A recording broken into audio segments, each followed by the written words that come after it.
not to pursue a contract extension with the Heat was huge in this offseason because he had indicated he wanted it. Pat Riley came on the record, said they weren't going to give it. If Jimmy made that an issue, he could have forced a trade. Teams were definitely paying attention to see if that would become an issue, but it was diffused. Butler decided he would not pursue it, would play out the season, and he's got a player option for next year, could become a free agent. So you keep that. One of the big moves right out of the gate, Mikal Bridges being traded to the Knicks. After seeing what the Celtics did to the Eastern Conference and what they did during the postseason, you had to figure out a way to get a high-quality perimeter defender. Getting Mikal Bridges alone was amazing. Getting him to play with the Villanova, quartet already going over there in New York was a perfect fit. They paid a huge price, but it should really pay off for them. And it's a bet on Jalen Brunson as a star player. And speaking of star players, what just happened, a couple hours ago, really, Donovan Mitchell extending his contract in Cleveland. I think this is the biggest move in franchise history for the Cavs after LeBron re-signing in 2014. There were a bunch of teams who 6 months ago thought Donovan was basically going to be a free agent and they would be able to trade for him this year if he didn't want this extension. Instead, he commits long-term to the Cavs, keeps them relevant in the Eastern Conference. And I'm going to say this one at the end here. This one happened very early and it was overlooked and shouldn't have been. Alex Caruso to the Thunder in a straight swap for Josh Giddey. No draft compensation is a steal. It could potentially end up affecting the championship race more than any of these other. Caruso is the perfect player for the Thunder. The swap out for Giddey covers up the defensive issues and the shooting issues that Giddey had.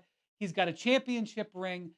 Perfect addition, perfect price, great move by the Thunder, and definitely for the number one team in the West in terms of the standings, to get that type of player for that type of price really could be an important factor going forward. Okay, so I had to write them down. Butler, Bridges, Mitchell, Caruso. Call me Captain Obvious. I saw no Klay Thompson, no Paul George. Courtney, give me your thoughts on the list. Yeah, I'm triggered by the Alex Caruso one as a Bulls fan, so thank you for that, Wendy. Looking at my list, no Paul George to Philadelphia. Creating that big three, and maybe it works out this year, maybe it's a year in the making, but capitalizing on Joel Embiid in his prime. That wasn't on there. No Chris Paul to, walking away for free for the Golden State Warriors because he was waived. I think that's huge. Victor Wembanyama gets to learn from a future Hall of Famer and have him distribute to him throughout his second season in the NBA. No Celtics re-signing everybody.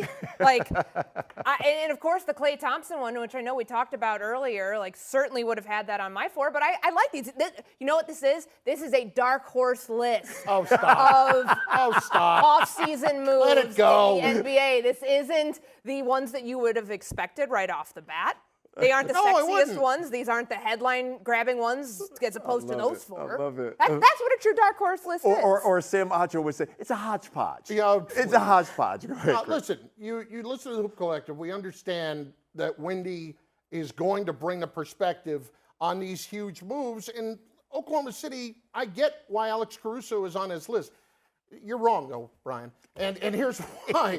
I look at the Paul George thing, and I'm concerned about his injury history. I know he was healthy this past year, and before that, it was 4 years where he missed almost 40% of the games. Problem is here, he's a perfect fit in Philadelphia. They had to do something in bringing in, role players to fit as opposed to Paul George. In this particular situation, I don't think necessarily fit. And it also affects the Clippers. This is an impactful move because it really hurts the Clippers, and to me, it really hurts the Sixers. I know the Clippers were kind of maybe pushing him out a little bit because they didn't want to pay him on a max contract or give him the max years, but it does hurt them, and they kind of sit now in limbo out west. Let me say this about Paul George. Obviously, that's a huge moment. It's certainly the headline of the summer without question. This is the fourth time in about 7 years that Paul George has been a headliner of an off-season move. One when he was traded on June 30th from Indiana to Oklahoma City. The following year when the Lakers and other teams were ready to make a big pitch to him, and he re-signed, if you remember, just all of a sudden showed up at a party with Russell Westbrook. That became a massive moment where the Thunder were able to keep him. The year after that, when he was included in one of the greatest and the most amazing trades in the history of the NBA, where he and Kawhi Leonard went together to the Clippers. This time. So this is now the fourth time that you could say that he was a leading headline in the offseason. The previous three have led to what? And that's my point. I'm not sure. I certainly recognize that the 76ers are a formidable team. I think they're going to need a year. I'm not going to put a lot of pressure on them to win this year. I know that that's the thing that you would say is, well, now Embiid's got to win. And I agree, especially for a team that hasn't gotten to the conference finals. That certainly would be the barrier. But historically, we see teams, when they hollow out their roster to create a big three, they always need more time to backfill that roster. And I'm going to give the Sixers that time to backfill that roster. But I'm tired of sitting here the first week of July and declaring that a Paul George arrival changes the everything, because I believe that with the Clippers. I thought that team was set up to dominate. Now, we had the pandemic, and that obviously affected Paul significantly. But bottom line, I'm just going to wait back a little bit before I'm willing to just assume that this fit will mean the changing of the guard somewhere.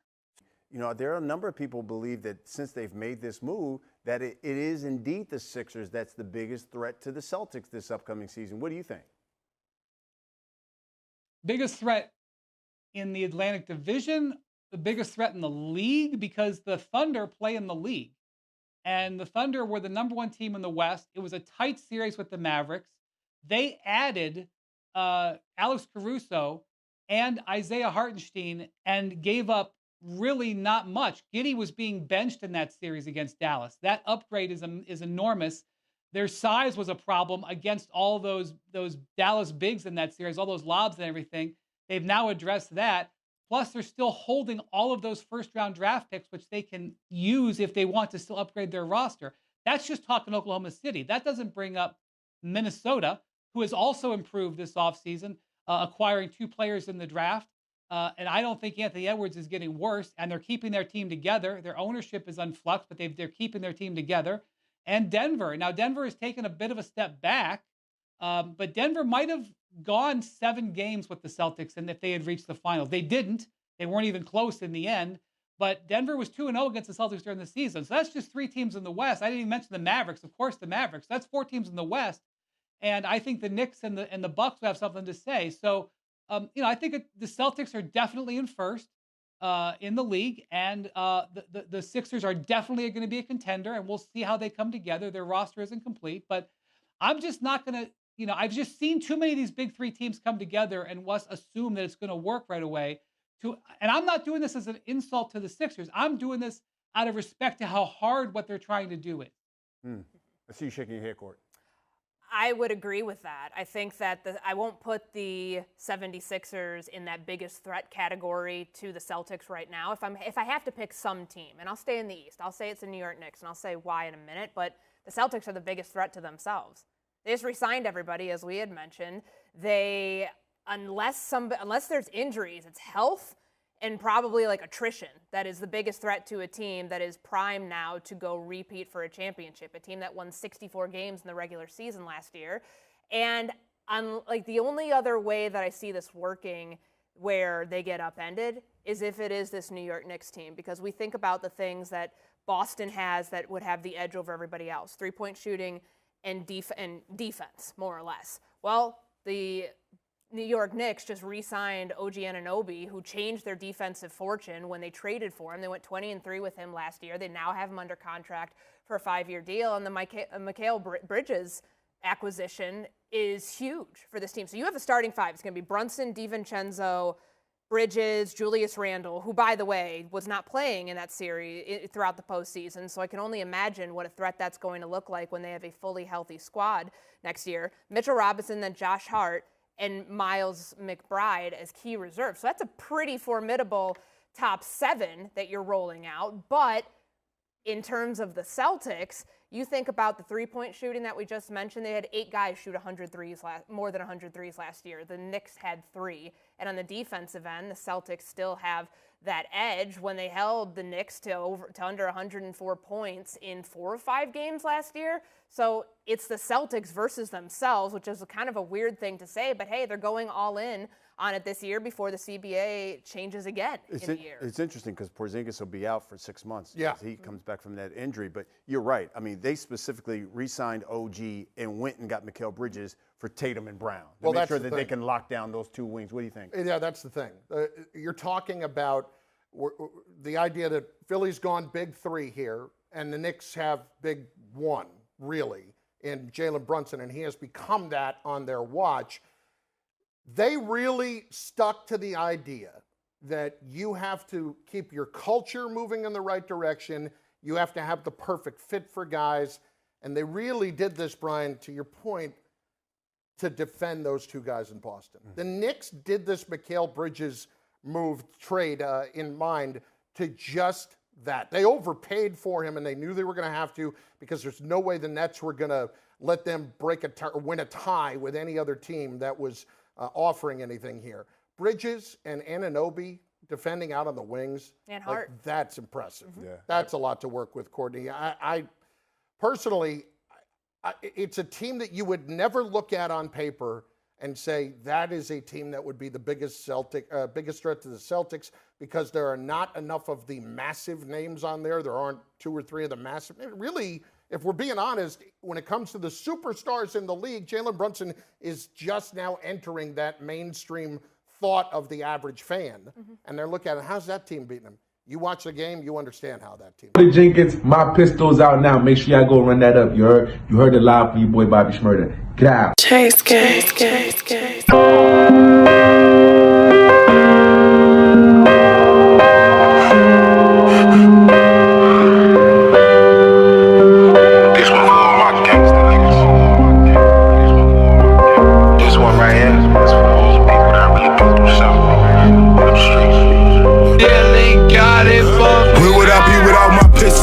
You live by it, you die by it, that shit true. Lost a couple homies, some real shit I got hit too. Gotta watch your back, you get killed, niggas are spin through. Where would I be without my pistol? You live by it, you die by it, that shit true. Lost a couple homies, some real shit I got hit too. Gotta watch your back, you get killed, niggas are spin through. Where would I be without my pistol? Where would I be without my pistol? My pistol. Where would I be without my? Them niggas called me lacking, had that thing right by my side. Already one in the head, nigga, this shit do or die. You fuck around and lose your life, you come and playing with mine. I told them boys this shit get hot when you playing with fire. Boy better not jump up on that block if he ain't ready to ride. Goofy musta thought it was cool, we just trying to survive. That musta went over his head, same way bullets gon' fly. You know that shit ain't got no name once they open they gun. Need to stop shooting from that corner, nigga, run down my side. Niggas saying they doing drills, taking innocent lives. Niggas shooting for clout, they never really hitting them guys. I keep it on me all the time, but would I be without my? You live by it, you die by it, that shit true. Lost a couple homies, some real shit I got hit too. Gotta watch your back, you get killed, niggas that spin through. Where would I be without my pistol? You live by it, you die by it, that shit true. Lost a couple homies, some real shit I got hit too. Gotta watch your back, you get killed, niggas that spin through. Where would I be without my? Where would I be without my pistol? Where would I be without my? Where would I be without my? Where would I be without my Glock? She a thotty, she be all over my body. Can I love you or you are for everybody? If I leave, she coming right beside me. Like, was only one by my side. Not go home and play, nigga, you gon' die. The house broken, them niggas, they been fried. Like, free skim, he got locked for homicide. Like, so I'm trapping on my lonely. And I'm swerving in the foreign by my dolly. And these niggas outside not really my homies. Free gang, free broke, free the homies. Like, why they talking like they on that, but these niggas ain't on shit. All my niggas sliding and my niggas talking blicks. Betty on my side and she really with the shit. Talking real crazy, she gon' push a nigga away. So I'm trapping on my lonely.